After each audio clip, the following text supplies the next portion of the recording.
A bomber is a military aircraft designed to attack land and naval targets by dropping air-to-ground weaponry like bombs, torpedoes, and carrying weapons of mass destruction like nuclear weapons. Bombers have been used since World War I, and their strategic importance grew ever since, and also their technology, starting from biplane and triplane bombers in World War I to modern bombers like the American B-52, which can carry 32 tons of bombs and fly distances up to 14,000 kilometers without aerial refueling. One of the early bombers in history was the Italian Caproni CA-1, which was built in 1914 and first saw action in 1915. We should note that there were similar attempts by the British and the Russians to build a heavy bomber. The Italians were the first to use aircraft in combat. In 1911, light Blériot monoplanes were used as bombers against the Ottomans in Libya during the Italo-Turkish War. This happened only 8 years after the first successful flight in history. This military campaign set the Italians on a path to further weaponize their aeroplanes to use them at war times. At the time, most countries didn't see much advantages in weaponizing aircrafts. In fact, early military use of aircrafts was for reconnaissance purposes only. This was mainly because aircrafts at the time weren't powerful enough nor strong enough to carry weapons, or at least they couldn't carry enough weapons to make them effective.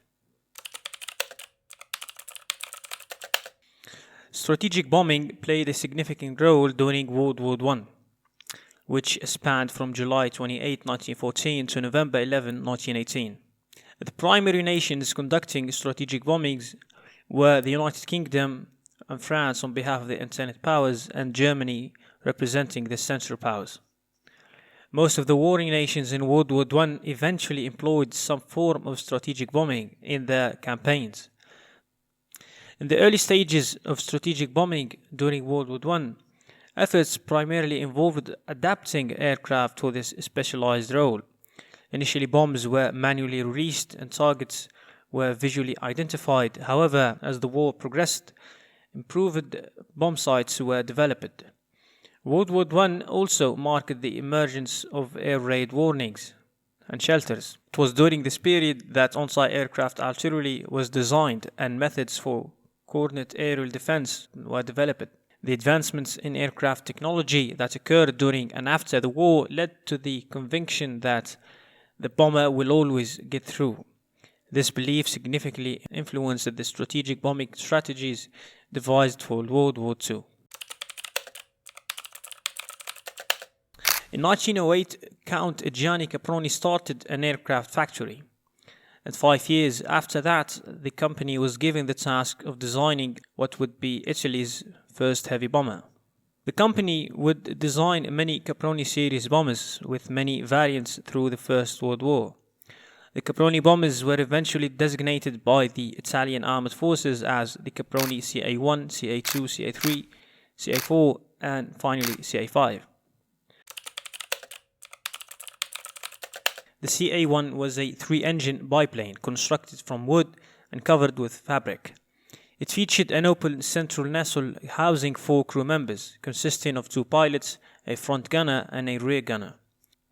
The rear gunner operated the upper machine gun from a protected position located on top of the central engine, just ahead of the rear propeller. The CA-1 had a length of about 11 meters, a wingspan of 22 meters, and a height of 3.7 meters.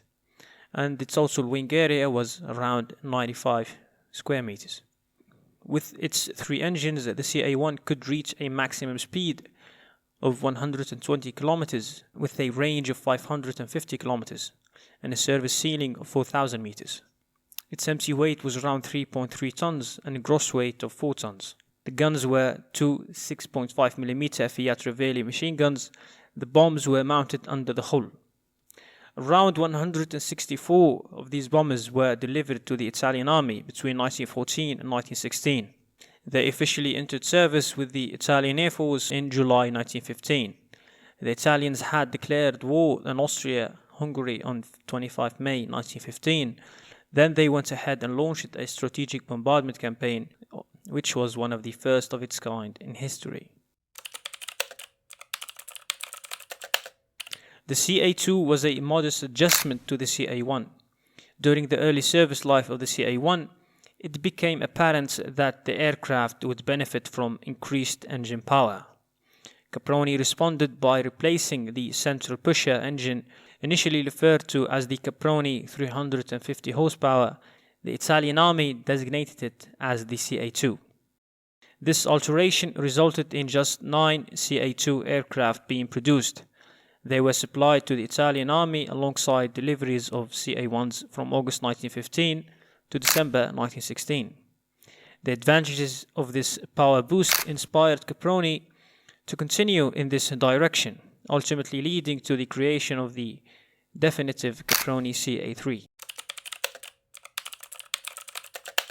In 1916, the bomber CA1 began to show some limitations, requiring increased bomb payload and better defensive protection. Caproni decided to install more powerful engines, and after several developments, the CA3 was introduced, in which 3 Fiat engines were replaced by Isotta Franceschi, delivering 150 or 180 horsepower each.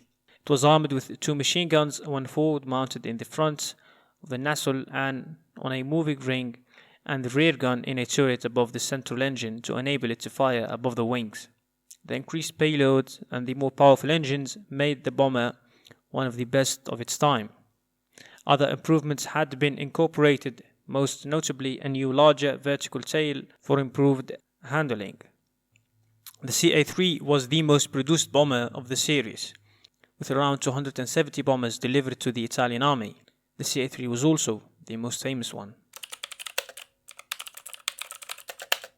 Following the successful design of the CA3, Caproni Company embarked on creating a substantially larger aircraft. Unlike the previous bombers, which had a biplane configuration, the CA4 had a triplane configuration.